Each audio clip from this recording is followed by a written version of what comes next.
chapters set the foundation for the mentoring relationship so that both participants have similar expectations as they begin. The next 9 chapters provide a curriculum of sorts to help guide you in your time together. Entire books have been written on each of these topics, so these chapters are intended to help start the conversation, not cover the topic fully. Since these are introductory level chapters, there's an appendix that provides further reading for each topic if you want to dive deeper into one particular subject. To encourage balanced spiritual growth, these chapters are arranged in a way to help foster a person's relationship with God and the world.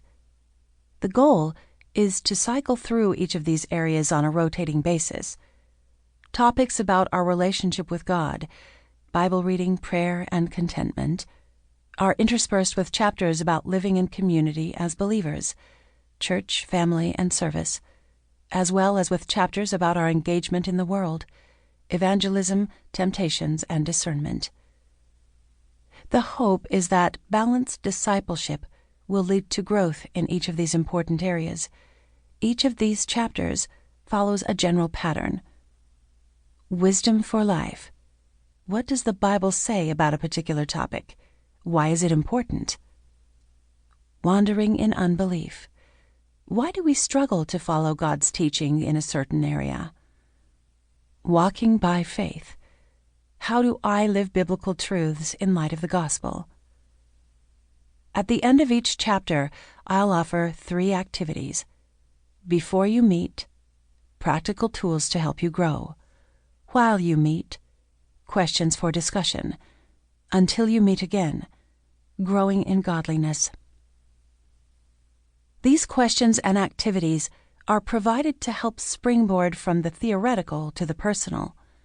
Both the mentor and mentee can answer these questions and engage in the different topics. Even those mature in their faith need to be spurred on in their own spiritual growth. If you're the mentor, don't be afraid to share your own areas of weakness and need for growth. It helps when both people can share openly with each other and support each other. If you're the mentee, I encourage you to listen to, respect, and consider the advice of your mentor.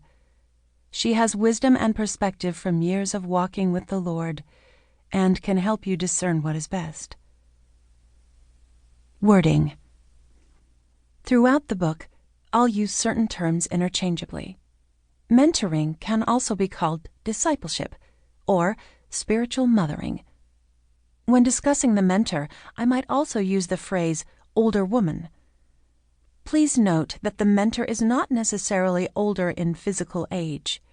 By using the phrase older woman, I am speaking about the maturity of her faith, not the length of her years.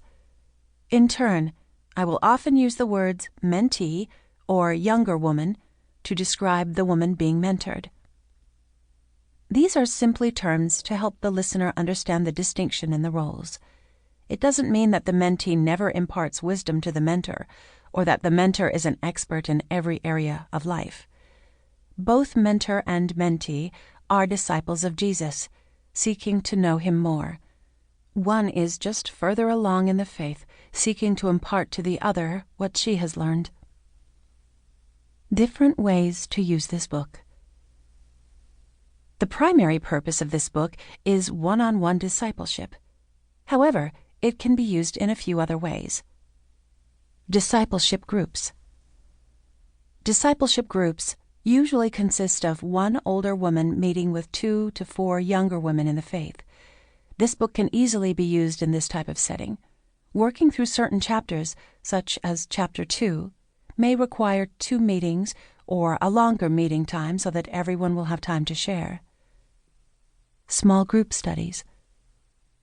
This book can also be used for a small group of 10 to 20 women who regularly meet together. To get to know one another over the course of the study, each week, one woman from the group could use the guidelines offered in Chapter 2 to tell her personal story of faith, rather than attempting to have everyone share the same week. Because of time constraints, it might help to cover the discussion questions first, and then have a woman tell her story in the last 10 to 15 minutes of the meeting. I encourage the leaders of the group to share their own story first, as an example.